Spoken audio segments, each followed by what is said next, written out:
아이가 누구를 얼마나 사랑하는지 확인하는 방법이 있다고 해서 아직 말이 트이지 않은 어린아이를 둔 가정에서는 이것을 촬영하면서 하는 것이 참 유행이라고 하는데요.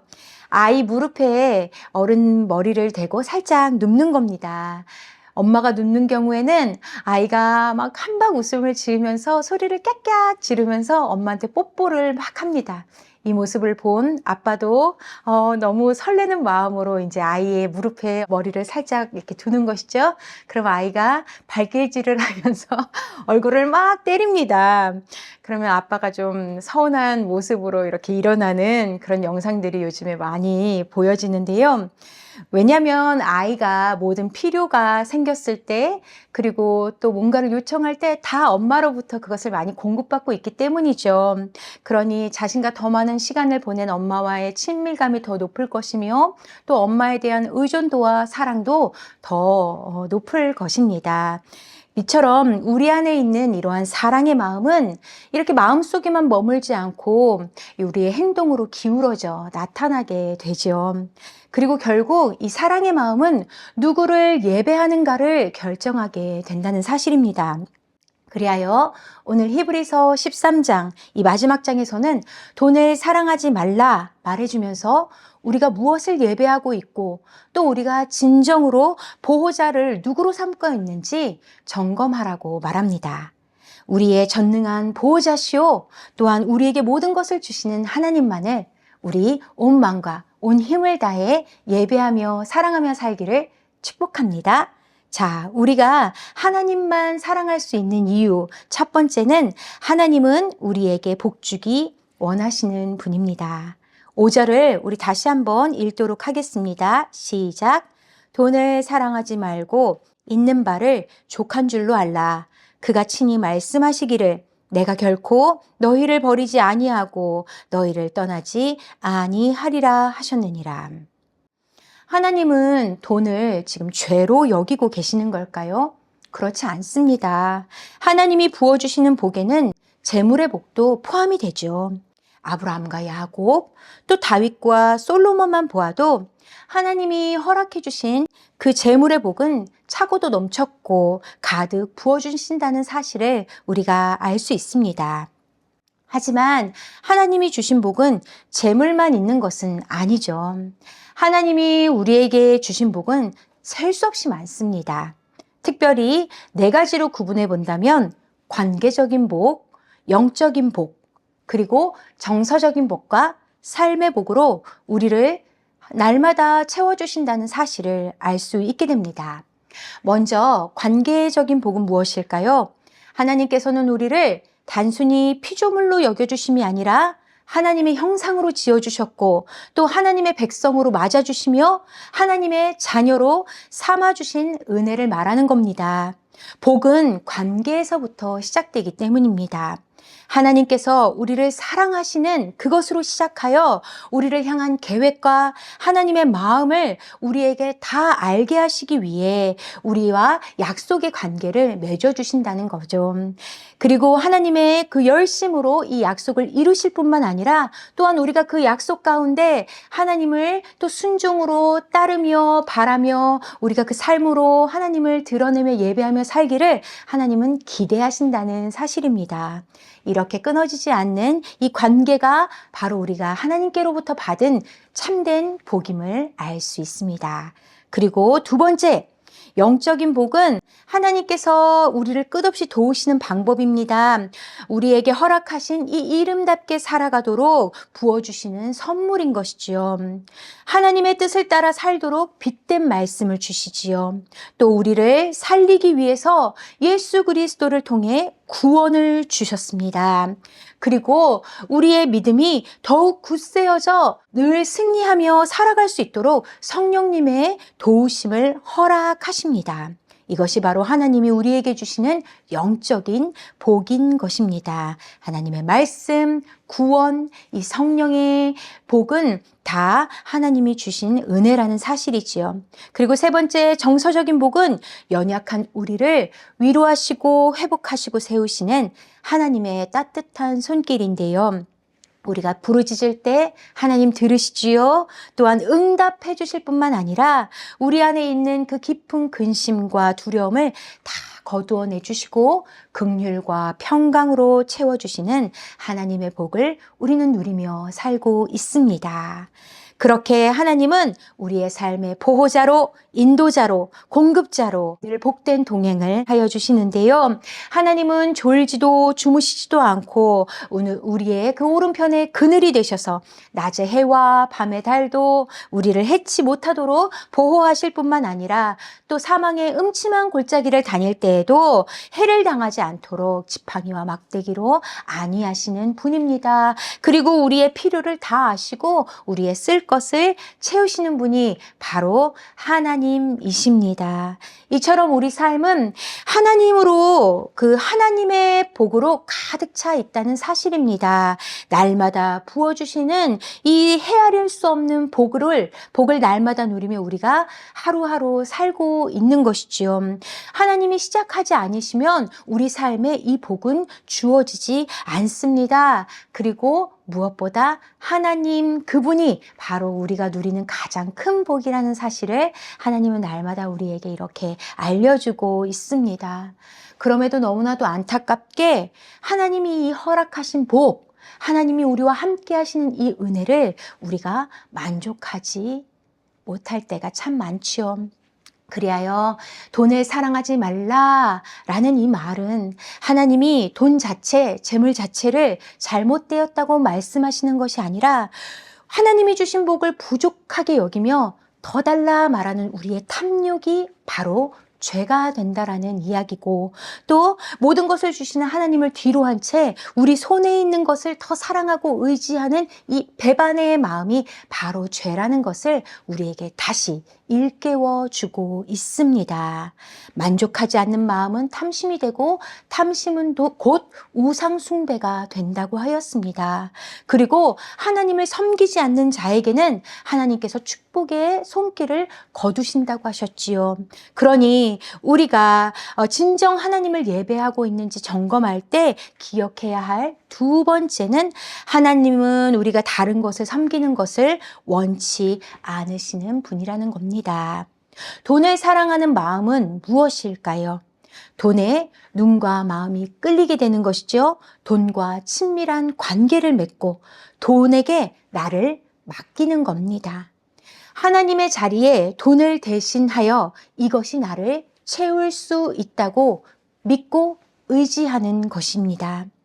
이러한 우리의 마음을 예수님은 다 알고 계셨습니다. 그리하여 마태복음 6장 24절에서 이렇게 경고하시지요.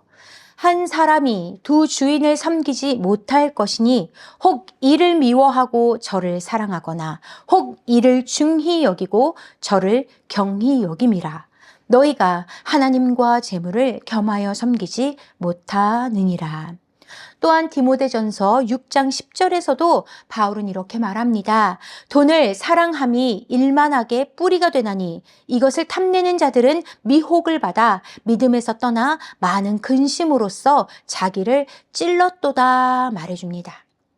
이처럼 우리가 무엇을 사랑하는지 우리는 선택할 수밖에 없으며 또한 이 선택은 하나님 앞에 다 드러나게 된다는 사실입니다. 그리고 돈을 더 사랑할 때는 우리가 근심할 수밖에 없다는 것이지요. 그리하여 성경에도 이러한 사람이 있었습니다. 바로 부자 청년이었는데요. 그는 예수님 앞에 자기가 하나님과 이웃을 섬기는 그 계명을 다 지키는 자라고 말하였습니다. 그래서 예수님께서는 그에게 이렇게 말씀하셨죠. 그럼 너가 소유한 모든 것을 팔아서 가난한 사람에게 나눠주고 너는 나를 따르라 하셨더니 이 자가 어떻게 하였습니까? 근심하여서 돌아가게 되었지요. 왜요? 돈을 더 사랑했기 때문입니다. 예수님은 그의 속마음을 당연히 다 아셨습니다. 그리하여 그가 스스로를 속이고 있다는 사실을 깨달을 수 있도록 드러내어 주신 겁니다. 선택하게 하신 것이죠. 그리고 그 안에 하나님을 향한 사랑과 이웃을 향한 사랑보다 돈을 더 사랑하는 마음이 그에게 크다는 사실을 그에게 일깨워 주신 것입니다. 이것을 알지 못하면 우리는 착각하며 살겠죠. 나 교회 다녀. 나 이런 봉사도 해. 그러니 나는 돈보다 하나님을 더 사랑해. 하지만 이것과 이것을 선택하라고 했을 때는 우리가 돈을 더 사랑할 때 당연히 근심하는 마음이 든다는 것을 이 사건을 통해 알 수 있게 됩니다. 그러면 우리도 예수님의 제자가 되기 위해서 모든 소유를 다 팔아서 증명해야만 되는 걸까요? 두렵습니까? 예수님이 진정 원하시는 것은 우리가 무소유가 되는 것을 말씀하시는 것이 아닙니다. 우리가 진정한 보호자를 누구라 생각하고 살고 있는지, 그래서 우리가 진짜 무엇을 예배하고 있는지 깨닫기를 원하시는 것이죠. 그래서 우리의 중심을 하나님께로 온전히 돌리기를, 그것을 원하시고 있는 겁니다.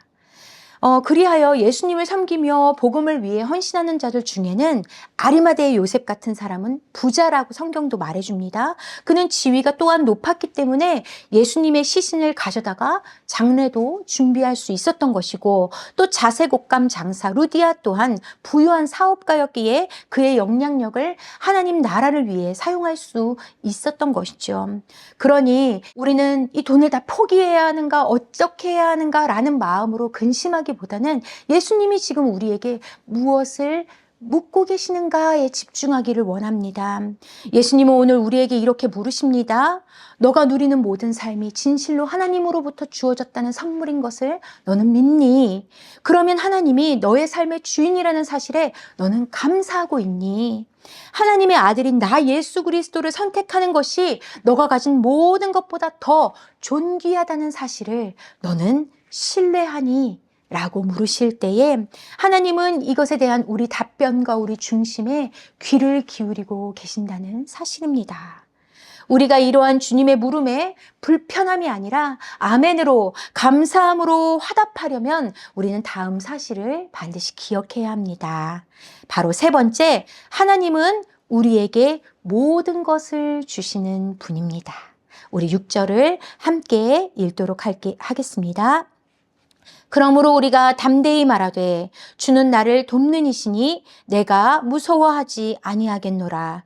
사람이 내게 어찌하리요 하노라. 아멘. 우리가 하나님을 의지하고 더 이상 돈을 사랑하지 않는 삶은 어떤 모습일까요? 어떤 경제활동에도 속하지 않고 혼자 어디 산속에 들어가서 그렇게 사는 삶일까요? 아닙니다.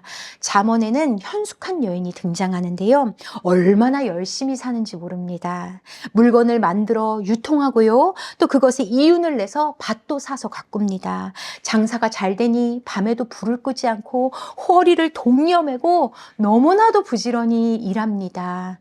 그리하여 그 집의 사람들은 다 귀한 옷을 입고 살고 또한 남편에게도 칭찬을 얻고 자식들에게도 감사를 받으며 삽니다. 하지만 이 여인이 현숙하다라고 불리는 진짜 이유는 하나님을 경외하는 자라는 사실입니다. 여인의 모든 성실함과 지혜는 하나님을 의지함으로부터 하나님께 주어진 은혜이며, 또한 여인 누리는 이 모든 부요함도 그녀의 열심에 하나님께서 자라게 하시고 또 열매 맺게 하시는 그 은혜의 풍요로움이라는 사실이죠. 현숙한 여인은 날마다 이렇게 하나님을 신뢰하고 의지하며 하루를 헛되이 보내지 않기 위해 최선을 다해 살아갑니다. 그리하여 이 여인이 하나님을 경외한다라는 그 마음은 하나님이 벌 주실까 봐 하루라도 더 열심히 살아야지 하는 두려움이 아니라 오히려 그 반대죠. 하나님을 존경하고 또 의지하고 사랑하고 겸손해서 오는 그 마음이라는 사실입니다. 여인이 받은 것이 너무 많으니 여인은 하나님을 경외할 수 있고, 또 우리는 받은 것이 좀 적어서 하나님을 경외할 수 없는 걸까요? 그렇지 않지요. 그 여인보다 우리가 받은 복이 더 큰 줄 믿습니다. 우리가 셀 수 없이 하나님께 등을 돌리고 또한 우리가 불순종하고 불신하고 하나님이 아닌 다른 것에 우리의 마음을 기웃거릴 때에도 하나님은 우리를 위해 그의 아들 예수 그리스도를 주심으로 말미암아 우리를 영원한 삶으로 초대해 주셨다는 사실을 우리는 결코 부인할 수 없습니다. 우리는 이와 같이 하나님께서 우리에게 모든 것을 주시고 더하여 주시는 분이라는 사실을 우리는 믿어야만 하는 것입니다. 그런 하나님을 경외하지 않고 돈에서 안정감을 찾고 또 돈으로 우리 삶을 채우려 한다면 우리는 반드시 허기진 삶을 살게 될 겁니다.